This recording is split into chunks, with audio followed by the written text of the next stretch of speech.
OK, donc maintenant, dans ce circuit-là, qui est un circuit mixte, bien sûr, mais on voit que, en fait, c'est comme s'il y avait trois, comment dire ça?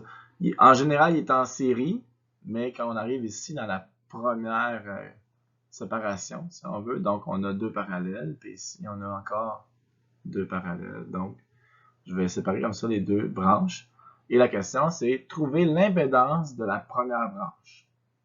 Alors, on se rappelle, l'impédance, c'est la lettre Z. On pourrait faire comme tantôt, là, la première question. Donc, Z1, c'est l'impédance de la première branche. Mais pour trouver l'impédance de la première branche, on va avoir besoin de l'admittance de la première branche parce que, en fait, c'est ça que j'aurais dû écrire, excusez-moi. Parce que la première branche, elle est montée en parallèle. Donc, on n'a pas le choix de passer par l'admittance. C'est un peu ça que le document 7B indique. Donc, allons chercher Y1. Y1, ben, c'est hein, l'admittance de la résistance qui est ici, plus l'admittance de la bobine, YL, qui est là.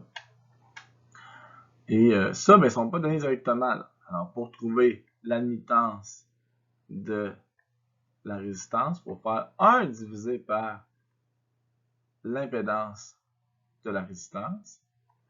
Ça tombe bien, ça on l'a. Donc on est rendu bon quand même, on va aller un peu plus rapidement. 1 divisé par l'impédance qui est en fait donnée en ohms, 12 ohms avec un angle de 0 degré, mais 1 douzième. Ça nous donne, on pourrait laisser un douzième, on va calculer comment ça donne. Donc, il y avait 12 ohms, mais là, notre réponse, ça donne des Siemens. Donc, 0,08333333, je me sens de même là, pour qu'on voit que ça continue. 0 degré, ça c'est mon YR. Puis mon YL, ben c'est 1 sur l'impédance de la bobine. C'est 1 sur... Puis là, on voit que on a donné le 15 ohms. 15 ohms qui est ici, c'est pas mon L, c'est vraiment la réactance inductive parce que c'est en ohms. Donc, des fois, dans le dessin, ils vont vous donner ça avec la réactance. Des fois, ils vont vous donner ça, mettons, exemple, dans ce cas-ci, ça serait en Henry si ça avait été l'inductance. Mais là, c'est déjà en ohms, donc ça va très bien. On va faire un 15e avec un angle de, puis là, c'est là qu'il faut s'en souvenir, pardon. Donc, une bobine, son angle, c'est 90 degrés. Mais comme on cherche l'admittance, l'angle va switcher à moins 90 degrés. Et un 15e, c'est comme tantôt, ça donne 0,666, blablabla. Bla, bla, bla. Et on additionne tout ça ensemble. Donc, pour trouver Y1, il faut faire YR en cartésien, mais en cartésien, c'est juste le nombre complexe qui a pas de partie imaginaire. Tandis que lui ici, c'est 0 moins 0. 666, blablabla. J. Quand tu additionnes ça ensemble, ça donne 0,8333, blablabla, moins 0,666, blablabla, J. Et là, on transfère ça en polaire pour pouvoir le mettre après ça, pour aller trouver notre impédance après. Donc, polaire, ça donne racine carrée de 0,0833333 à la 2 plus 0,66666 à la 2 sur la parenthèse. Ça donne 0,1067 avec un angle de, puis là c'est arctane de moins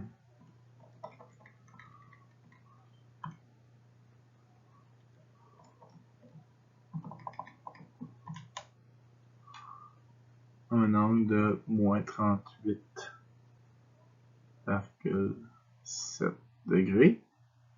Ça, c'est quoi? C'est mon admittance de la première branche. Mais moi, je vais avoir l'impédance de la première branche. Donc, je fais 1 divisé par ce que je viens de trouver.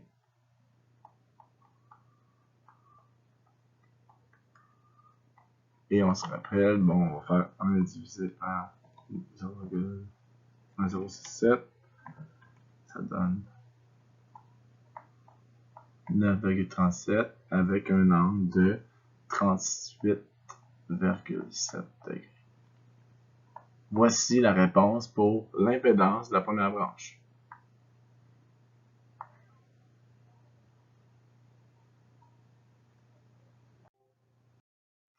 Donc, pour cette dernière question, on est encore dans le même circuit que la première question, mais on va vraiment l'attaquer différemment parce que cette fois-ci, il nous demande de trouver l'équation sinusoïdale de la tension au bord de la bobine, donc VL de T.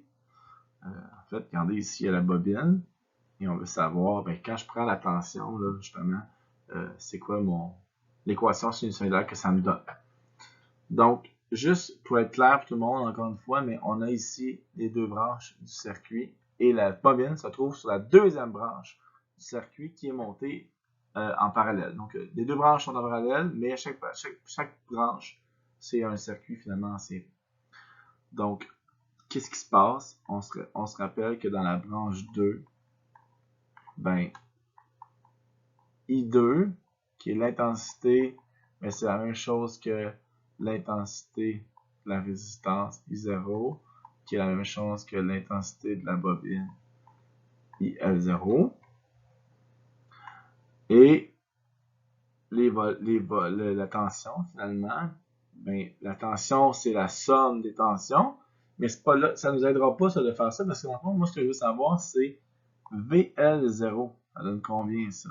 Mais VL0, on se rappelle que c'est la tension qui peut être calculée à partir de l'impédance et de l'intensité. Donc, si je connais mon ZL, mon impédance de bobine, je peux la multiplier par l'intensité dans ce courant-là, dans ce circuit-là. Ça donne que c'est le même partout. Donc, juste à faire IL fois I2 pour savoir, en fait. ZL fois I2 pour savoir. Donc, ça va me prendre ces deux ingrédients-là pour trouver la tension aux bornes de la bobine. Donc, ZL, c'est quoi? Ben, c'est XL avec un angle de 90 degrés.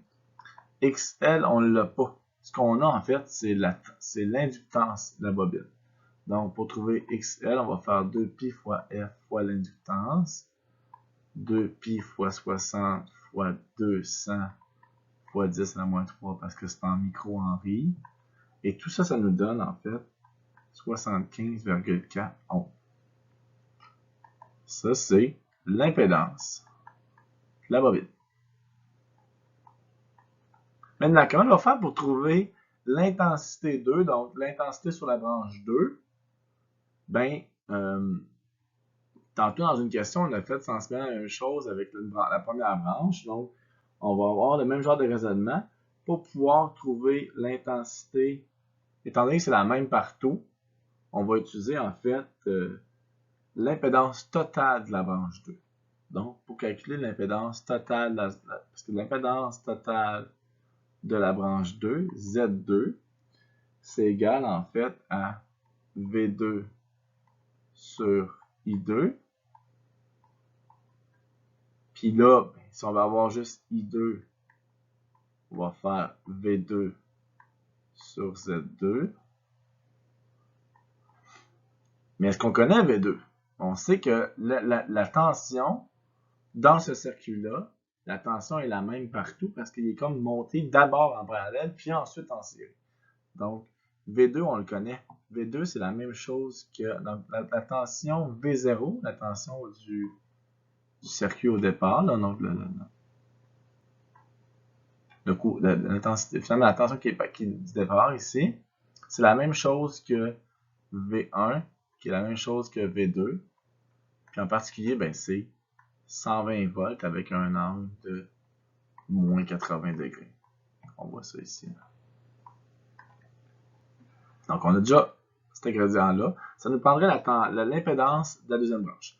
Alors, l'impédance de la deuxième branche, c'est quoi? Ben, c'est l'impédance du résistor qui est ici, plus, on pourrait quasiment dire le résistor 2 parce qu'il y en a deux. Ça serait R1, puis ça serait R2 en passant.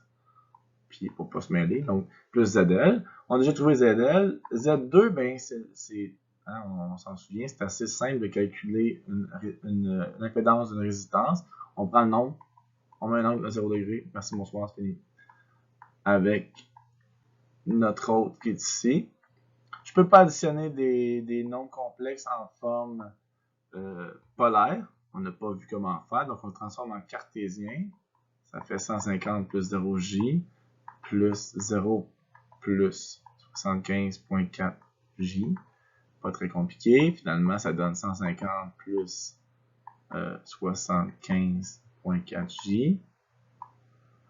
Et je remets ça en polaire parce que je vais faire une division ici tantôt, donc j'en ai besoin. Racine carrée de 150 plus 75.4 1 à 2, ça donne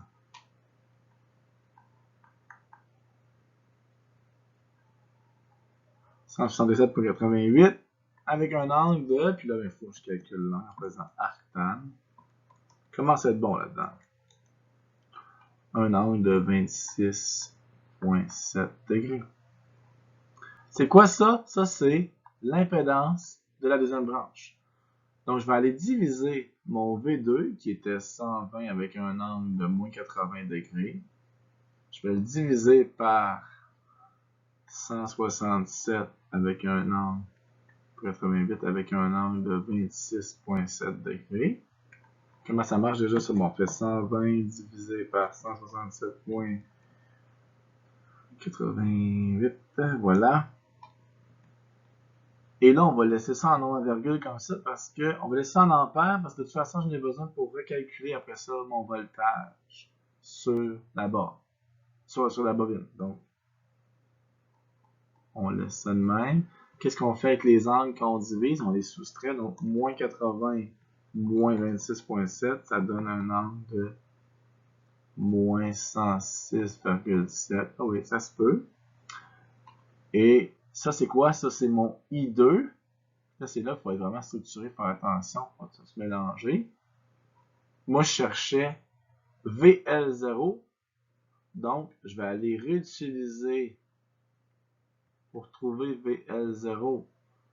Je vais aller réutiliser mon ZL de tantôt. Donc, 75 avec un angle de 90 degrés, multiplié par 0,7148 avec un angle de moins 106,7 degrés. Quand on multiplie des nombres complexes ensemble, on multiplie les normes. Donc 75.4 fois 0,7148, ça donne 53,9 volts finalement, avec un angle de 90, on les additionne, hein, 90 moins 106.7, ça fait moins 16.7 degrés. Ça, c'est le vecteur de phase associé à la tension aux bornes de la bobine qui nous permet de traduire ça en équation. Donc, on va répondre à la question finalement. VL de T, c'est 53,9 fois sinus de, puis là, ça nous prendrait la vitesse. La vitesse, c'est 60 Hz fois 2 pi. Donc, c'est 120 pi avec T. Mon angle, mais mon angle, c'est l'angle que j'ai trouvé. Voilà. Réponse. VL de T égale 53,9 sin de 120 pi T moins 16,7 degrés. Fait que c'est vraiment important, puis je pense que je vais finir là-dessus, mais c'est vraiment important de vérifier t'es dans quelle branche. La branche est-tu montée en série ou en parallèle? Oui, si, puis là, si c'est monté en série, c'est le courant qui est égal. Si c'est monté en parallèle, c'est la tension qui est égale. Puis là, ben, tout dépendant de ce que tu as, tu vas devoir trouver soit l'impédance, soit l'admittance, puis là, te promener comme ça. Donc, on est vraiment là dans l'utilisation des formules, mais très précis. C'est ça qui fait que c'est difficile des circuits mixtes. Voilà.